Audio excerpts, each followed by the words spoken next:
Hello ladies and gentlemen, what's up, Pork Chopper here, and today I'm going to go over all the new information we got yesterday about the card Rework. Even though I'm not a fan of making videos with little information in, what we have here is enough to speculate a lot about. In the video there will be facts and theories. On screen you will see when I am talking about the facts, about what they have stated, and then the theory on how this can be implemented in the game and my opinion on it so it doesn't get too confusing. I do also want your opinion on everything we know so far. Do you like the ideas or changes or not? So if you don't know, a full card rework is coming in August, and everyone believes the date to be August 8th with the packs 42. This is meant to have over 100 new card effects, and every hero will have some big balance changes. They have even stated that it is on the level or even bigger of the update of Monolith gameplay wise.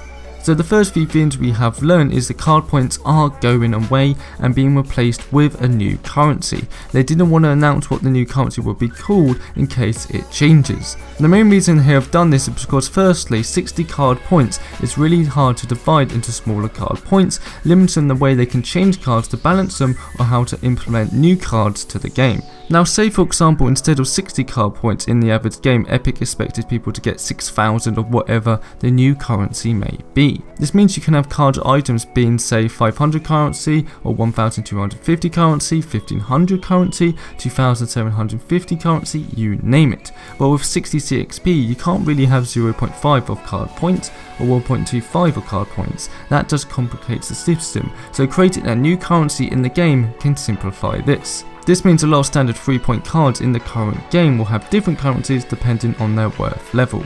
Next I want to go into the fact there will now be an uncapped limit on the new currency. So currently with 60 card points, once you hit that goal, that's it and there is no going higher. So say your whole team has maxed out at 60 and the enemy team is at 50 card points. The longer the game goes on, the less of an advantage you will have as the enemy team catches you up. Now what it seems to be changed to is that there is no limit, which has me thinking of what the main change to the card system and item system will be. Again, this is just theory talking, but I'm quite confident something on these lines will happen. I think they will completely remove the upgrade cards in the game and make it so you can just keep upgrading your equipment or item cards instead. This would simplify a lot of problems and confusion more new players have. This also works in line with what they have said with no cap in game with currency anymore. You can just keep upgrading the stats on equipment cards. Say for example in Antipen Edge, like all cards in the game, it has 3 upgrade slots, but instead when you have the correct currency you can either upgrade the power or health and just keep doing so over and over again as long as you have enough currency to do so. Upgrade bonuses could still be a thing in that new system. Once you upgrade a card enough you just unlock the bonus. It doesn't seem too far-fetched from what they have said so far, and whatever they may have in the works could be very similar. I'm very interested to see in the upcoming weeks once we hear more about the rework. This could also mean that having 40 card decks could be a thing of the past, right? You wouldn't need that many cards to begin with, but what do you think of this idea? Do you like how simple it would be, or would it be a too drastic change from the Paragon we know? Again, this is just a theory and interesting idea I thought of. Affinities was another subject they talked about. Only things they went over is that a few names of affinities will change. Intellect will now be knowledge, corruption will now be death, I know, sounds lovely, and fury to chaos. The reason behind this is with the narrative team with the lore, but we aren't going to hear about that for some time, so we can only speculate in the meanwhile. They went on to say that affinities will be even more unique, say having effects only in certain affinities, and heroes will really lean on their affinities more. This is great to hear in my eyes. With the recent 3 card patch changes they have been adding more cards to the universal, and we all thought maybe affinities wouldn't be as much different anymore as they want most cards to be available to all heroes, but this seems the opposite, and instead of intellect, well now knowledge, being able to give you more power or ability penetration with mana for casters, it may have a lot more unique cards to really make heroes with that affinity stand out and be creative. Wards have been a hot topic for a while now, and by now you should know that Epic know that vision in the game is too strong.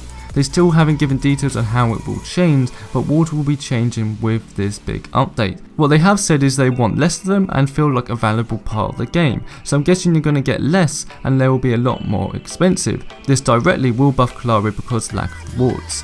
I can see stuff like dummy wards being a thing of the past for sure with this. Now talking about wards and the shadow plane, the last thing I want to touch on is a single new effect which will be added. The effect is called Veil Stepper. enter the shadow plane for 3 seconds after passing through a fog wall. Now this sounds like a really cool effect, and love for those junglers out there. If this is to give us an idea of cards which are more specific on playstyles for you, and less about you countering other heroes, like say in the game we have a card which gives 17.5% attack speed while burned, but having more meaningful ones, I cannot wait to see the whole juicy patch notes in full when we get there. And that's all we know so far, and oh boy, there's going to be a lot to cover, and I will be doing it here on my channel. It is definitely an exciting time to be a Paragon player with these huge changes on the horizon. So what do you think so far? Like the initial ideas and changes? Let me know down in the comments below, and I'll see you all next time.